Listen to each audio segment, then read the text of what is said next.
Hey guys, so today's video is going to be for a DIY nail art mat, and if you're following me on Instagram you might have already seen this. I posted about this about a month ago, and I wasn't going to make a YouTube video on it, but I decided to go ahead and put one together because the next post that I'm going to make, I'm going to talk about this briefly, and I wanted to just have it on record just so that you guys, have a reference of how I actually did this. So let's get started. We're gonna go to this blog. She posts some amazing things, and she has some awesome free downloads that you can use for personal use only. So don't go around making these and trying to make a profit on her free templates, because you can get in trouble. So this is the nail art templates. Like I said, she has a whole bunch of stencils. The ones that I like to use are these ones because they match my nail shape more, but like I said, there's a whole bunch here. You can click whichever one you want. I'm gonna go ahead and stick with mine, and I'm gonna just right click on that and save that image to my downloads. Now once you have that, I'm gonna go ahead and navigate to picmonkey.com. This is a free website that you can edit pictures and stuff like that. It's pretty cool. You should check it out. So what I'm going to do is just crop out this left side of the template, just because I guess this is what I want to go with this time around. I already have another stencil of these that I have the whole entire thing, but for this time around I'm just gonna stay with the left side and save that as a PNG, because that's important. If you don't save it as a PNG, you lose that transparency factor. Gotta change the name there because I don't want to replace the other one. I just want to save it all together.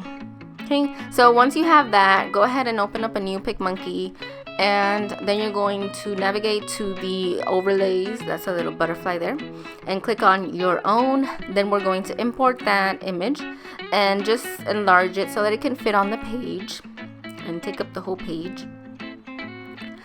So now what you are basically going to do is just be free, be wild, do whatever you want. You can put one in the center, put some circles. I mean, you can design this however you want.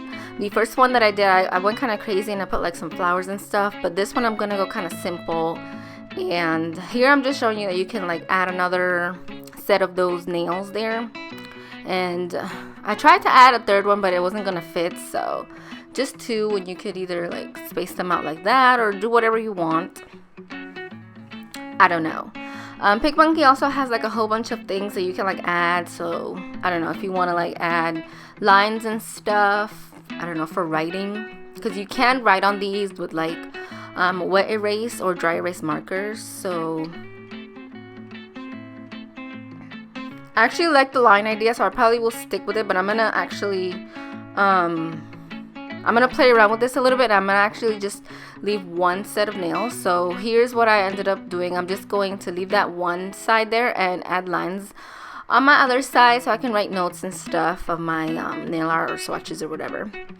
Once I have that, I'm going to again save it as a PNG. I don't know, I just like to save it as PNGs. At this point it doesn't really matter because I'm just gonna print this out, but yeah, just name your file, save it. I'm actually gonna save it to my desktop this time because I want to see it. So I gave it a name and I saved it to my desktop, and now that your masterpiece is saved, it's time to print. I'm gonna actually click on fill the entire page. See the difference there? It enlarges it a little bit more, so I want that. So click on that, and then we're gonna go print. So yeah, here's my monster printer, but it's wireless, so I love that baby because I don't have to have that cable stuff.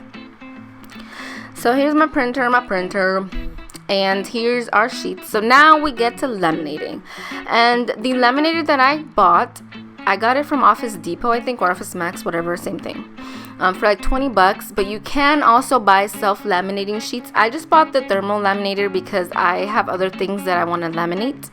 So I'm just going to turn on my laminator, and since it takes a little bit to warm up, and push that to the side.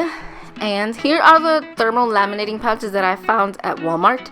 I think these were like $50 for either $5 or $10. I don't know, it's something ridiculously, but it's like really cheap for $50. Like, what? So I'm going to take one out, and then I'm just going to open that up and place my piece of paper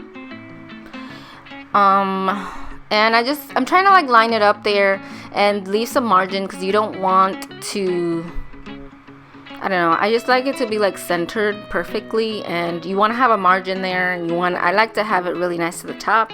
It's important to leave a margin there because if you're using a heated one, it's just gonna seal the edges, I guess. Yeah, it's gonna seal the edges. So I'm just gonna wait for this darn thing to heat up, and now it's ready. Boom.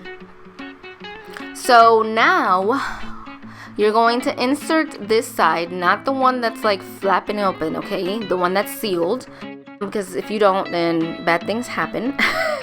Trust me. And then I'm just gonna go ahead and place that in, and after a little bit it'll like just take the paper on its own, and it'll start going really slowly. This is like my favorite part because I just love it. As soon as it's finished, go ahead and take that out there, because if you leave it back there, it could like wrinkle and like, I don't know, just burn. I don't know. And there we have our nail art placemat.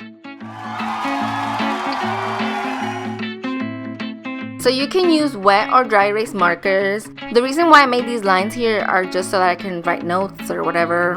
You can do whatever you want. If you made lines on yours, just write whatever you feel like. So you can use these to try on nail polishes or nail designs. And if you mess up, or if you want to start fresh, you can just grab a cotton ball dipped in some nail polish remover, and you can remove all that nail polish without fear of ruining your mat. So that's awesome. This is one of the things that I really liked about this. So you can, erase all that marker or whatever you decide to write. If you decide to use it as a palette, you can remove all that nail polish. And so yeah, so that's the first nail art mat that I did. And I also laminated a blank piece of paper that I'm actually using now as my video background and a palette. And it's really handy because if I'm like there recording, I can just use the extra white space as a palette, and it's just so much better than what I was doing, because before what was I using? I've used a whole bunch of things, but this is just so much better. And then I can clean it up with this handy dandy tool, which I can't remember what it's actually called, but I'm going to do a video and include that and mention it, so you guys will probably get to see that soon. So yeah, that's it. I hope that you guys enjoy this, and let me know in the comments below if you actually try this out yourself, or if you already have. Don't forget to hashtag nails by Anna so that I can see and find your awesomeness. So that's it for today. Thank you guys so much for watching, and I'll see you in the next one. Bye.